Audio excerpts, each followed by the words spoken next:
سکون ایک ایسی دولت کا نام ہے جو نہ بازاروں میں بیچی جا سکتی ہے اور نہ ہی خریدی جا سکتی ہے، اور سکون کے لیے کسی حیثیت کا ہونا بھی ضروری نہیں ہے۔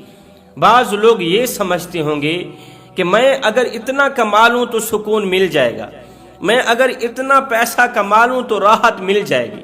یہ انسان کا گمان ہے، یہ انسان کا وہم ہے۔ کبھی کبھار ایسا ہوتا ہے کہ جھونپڑی میں رہنے والا کافی حد تک سکون سے ہوتا ہے، جھونپڑی میں رہنے والا سکون میں ہوتا ہے، اور کبھی کبھار محلات میں رہنے والا پریشان ہوتا ہے، بے قرار ہوتا ہے۔ تو بے قراری اور سکون کا تعلق دنیا کی دولت سے نہیں ہے، پیسے سے نہیں ہے، اور نہ ہی آپ کی صحت سے ہے۔ کبھی کبھار یہ بھی ہوتا ہے کہ ہٹا گھٹا صحت مند آدمی سکون سے محروم ہوتا ہے، اور کبھی کبھار بہت ہی کمزور اور لاغر سا آدمی خوشیوں سے مالا مال ہوتا ہے۔ یہ اللہ کی دین ہوتی ہے، یہ اللہ کی عطا ہوتی ہے۔ تو یہ سکون کی دولت حاصل کرنے کے لیے، آرام کی دولت حاصل کرنے کے لیے پوری دنیا پریشان ہے، پوری دنیا پریشانیوں کی دلدل میں پھنسی ہوئی ہے۔ آپ اگر مغربی ممالک میں دیکھیں، ان کے لیے سب سے بڑا مسئلہ پتہ ہے کون سا ہے؟ سکون کا۔ سب سے بڑا مسئلہ بے قراری کا، بے سکونی کا۔ ان کی روح کو قرار نہیں ملتا، ان کی روح کو سکون نہیں ملتا۔ اس لیے بعض ممالک ایسے ہیں جہاں قانونی طور پر خودکشی کرنے کی بھی اجازت دی گئی ہے۔ خودکشی کر سکتے ہو، خود کو مار سکتے ہو۔ قانون انہیں اس لیے اجازت دیتا ہے کہ اگر کوئی انسان بہت زیادہ پریشان ہے، ڈپریشن یا ٹینشن کا شکار ہے، تو اسے اختیار دیا گیا ہے وہ اپنی جان کو موت کے حوالے کر کے خود قبر کی اندھیری کوٹھری میں جا سوئے۔ اور اپنے ہاتھوں سے اپنے آپ کو مارنے کا جذبہ اس زمانے میں بہت بڑھ چکا ہے۔ اس کی وجہ کیا ہے؟ اس کی وجہ ہے اطمینان کا حاصل نہ ہونا۔ یہ انسان کو موت کی گھاٹ اتارنے کا ذریعہ بنتا ہے۔ بے سکونی، بے اطمینانی، قلب کو سکون نہ ملنا انسان کو موت کی گھاٹ اتارنے کا ذریعہ بنتا ہے۔ میرے بھائیوں، قرآن مجید میں اللہ تعالیٰ نے قرآن کریم جیسی مقدس کتاب میں بے سکونی جیسی بیماری کا علاج بھی تو بتایا ہے نا امید کیوں ہوتے ہو تم، علاج بھی بتایا ہے اور ساتھ میں دوا کا نام بھی بتایا ہے۔ یہ دوا کھا لو تمہیں شفا ملے گی۔ جب قلب کو اس رب نے بنایا تو پھر وہ اس کے مرض کو بھی تو خوب جانتا ہوگا نا۔ جب اللہ نے پوری کائنات کو، پوری دنیا کو پریشانیوں کے دلدل میں پھنسے ہوئے دیکھا، میرے رب نے پوری دنیا کو جب پریشانیوں کے گڑھے میں دیکھا تو انہیں اس قید سے نکالنے کے لیے، پریشانیوں کی دلدل سے نکالنے کے لیے اللہ تعالیٰ نے نبی کی امت پر قرآن مجید نازل فرمایا، اور قرآن پاک میں اس بیماری کا علاج بھی بتایا۔ فرمایا الا بذکر اللہ تطمئن القلوب، جان لو اے لوگو، الا بذکر اللہ تطمئن القلوب۔ اللہ تعالیٰ بے سکونی کا علاج بتا رہا ہے، بے قراری کا علاج بتا رہا ہے۔ دل کے کانوں سے سنیے گا میرے بھائیوں، اللہ قرآن مجید کے اندر ارشاد فرماتا ہے الا بذکر اللہ تطمئن القلوب، جان لو اے لوگو، اللہ کے ذکر سے ہی دلوں کو سکون ملتا ہے، اللہ کے ذکر سے ہی دلوں کو راحت ملتی ہے۔ اللہ کا ذکر اللہ کی طرف سے دی گئی دوا ہے، اللہ تعالیٰ کا ذکر اللہ کی طرف سے دی گئی دوا بھی ہے، دعا بھی ہے، اور شفا بھی ہے، ہر مرض کا علاج بھی ہے۔ اس سے دور بھاگ کر آج لوگ سکون کی تلاش میں، سکون سے دور بھاگ کر، اللہ کے ذکر سے دور بھاگ کر آج لوگ خوشیوں کی تلاش میں، آج لوگ اطمینان کی تلاش میں۔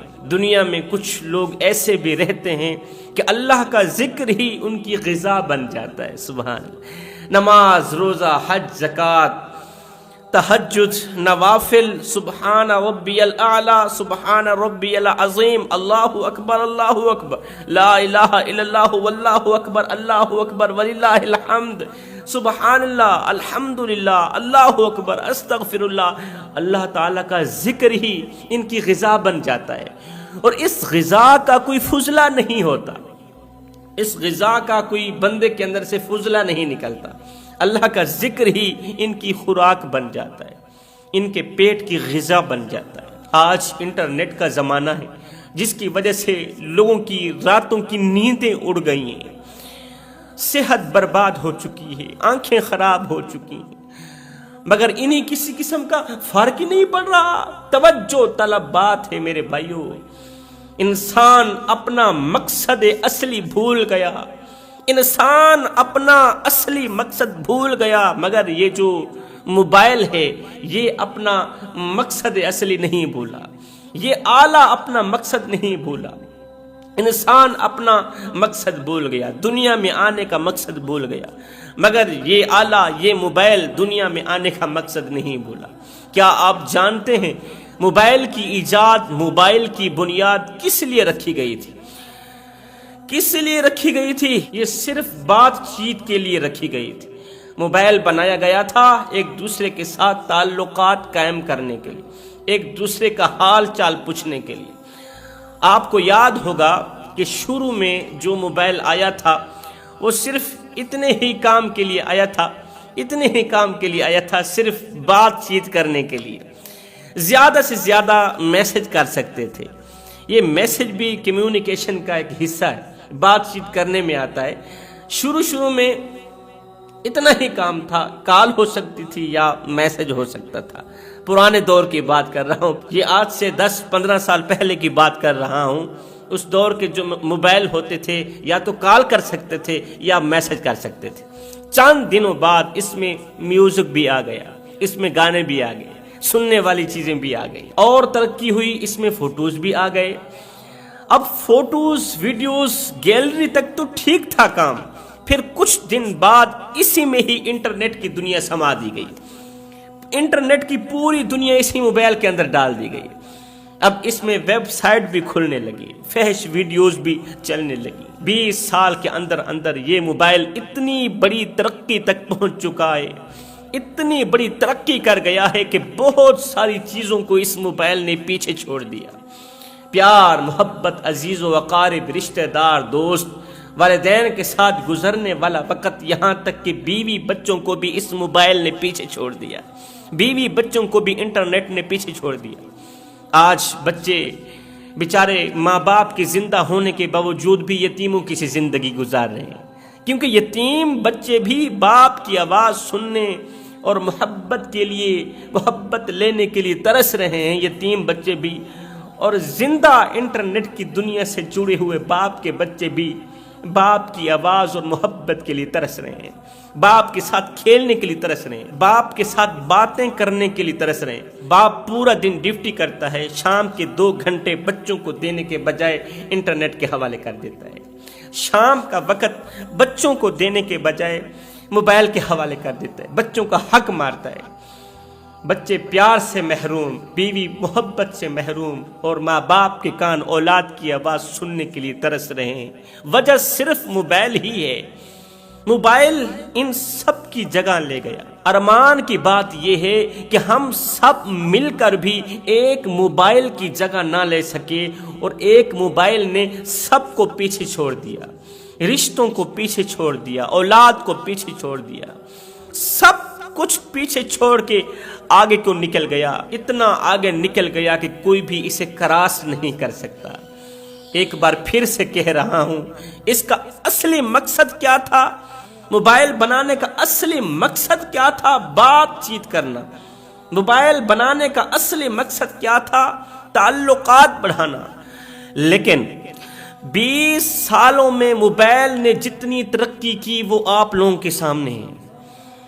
اتنی بڑی ترقی کرنے کے باوجود بھی آپ موبائل پر کچھ بھی دیکھ رہے ہیں، اتنی بڑی ترقی کرنے کے باوجود بھی آپ موبائل پر کچھ بھی دیکھ رہے ہیں، ویڈیوز دیکھ رہے ہیں، یوٹیوب دیکھ رہے ہیں، فیس بک دیکھ رہے ہیں، فوٹوز دیکھ رہے ہیں، آپ نے گیلری کھولی ہوئی ہے، آپ گیم کھیل رہے ہیں۔ اگر کسی نے آپ کو کال کی، اگر کسی نے آپ کو کال کی ہے تو سب کچھ بند کر کے موبائل آپ کو بتائے گا کہ فلاں کی کال آئی ہے، گیلری کھلی ہوئی ہے سٹاپ، آڈیوز ویڈیوز چل رہی ہیں تو سٹاپ کر دے گا، انٹرنیٹ چل رہا ہے تو اسے بند کر دے گا موبائل، سب کچھ سٹاپ، اس لیے کہ اب کال آ گئی ہے۔ میں نے کہا او موبائل، چھوٹی سی کال کے پیچھے یہ تو نوکر کی کال ہے، یہ تو 2% کے آدمی کی کال ہے، یہ تو مزدور کی کال ہے، یہ تو غریب کی کال ہے۔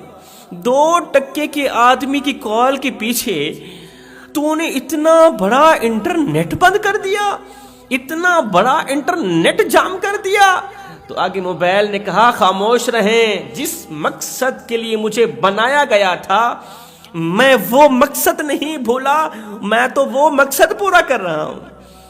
جس مقصد کے لیے مجھے بنایا گیا تھا کہ میں نے ہر حال میں کال سنانی ہے، کیونکہ مجھے کال کے لیے ہی تو بنایا گیا تھا، اور شروع کے جو موبائل تھے وہ صرف کال ہی تو سناتے تھے۔ تعلقات بڑھانے کے لیے مجھے بنایا گیا تھا، میں تو اپنا مقصد پورا کر رہا ہوں، میں تو وہ خدمات سر انجام دے رہا ہوں جس خدمت کے لیے مجھے بنایا گیا تھا۔ میں سوچ میں پڑ گیا کہ موبائل میں بہت ساری ترقیاں آ گئیں، انٹرنیٹ کی پوری دنیا اسی موبائل میں سما گئی، پوری دنیا اسی موبائل کے اندر ڈال دی گئی، لیکن موبائل بات چیت کے لیے جو شروع کیا گیا تھا، جس مقصد کے لیے بنایا گیا تھا، آج بھی وہی کام، وہی خدمات سر انجام دے رہا ہے، آج بھی وہی کام کر رہا ہے۔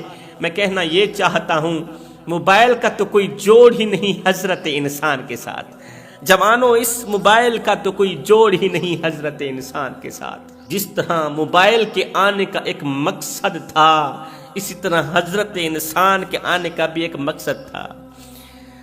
موبائل کے آنے کا مقصد تھا ایک کی بات کو دوسرے تک پہنچانا، اور حضرت انسان کے آنے کا مقصد تھا اللہ کو راضی کرنا، عبادت کرنا۔ موبائل نے اپنا مقصد پورا کر دکھایا، حضرت انسان ابھی تک نہیں سدھرا، حضرت انسان کے دل کے کان ابھی تک بند ہیں، کسی کی نصیحت اس انسان پر اثر نہیں کرتی۔ موبائل کا مقصد تھا بات کو دوسرے تک پہنچانا، حضرت انسان کا دنیا میں آنے کا مقصد تھا عبادت کرنا، اللہ کو راضی کرنا، لیکن اس آلے نے اپنا مقصد پورا کر دکھایا، حضرت انسان نے وہ مقصد پورا نہ کیا۔ دنیا میں آئے تھے اللہ کی عبادت کرنے کے لیے، زندگی ملی تھی رب کو راضی کرنے کے لیے، ناراض رب کو منانے کے لیے، مگر آج وقت گزر رہا ہے کاغذ کے ٹکڑے کمانے کے لیے۔ صاحب نہ کفن میں جیب ہے، نہ قبر میں الماری ہے، اور کمال کی بات تو یہ ہے کہ موت کا فرشتہ رشوت بھی نہیں لیتا۔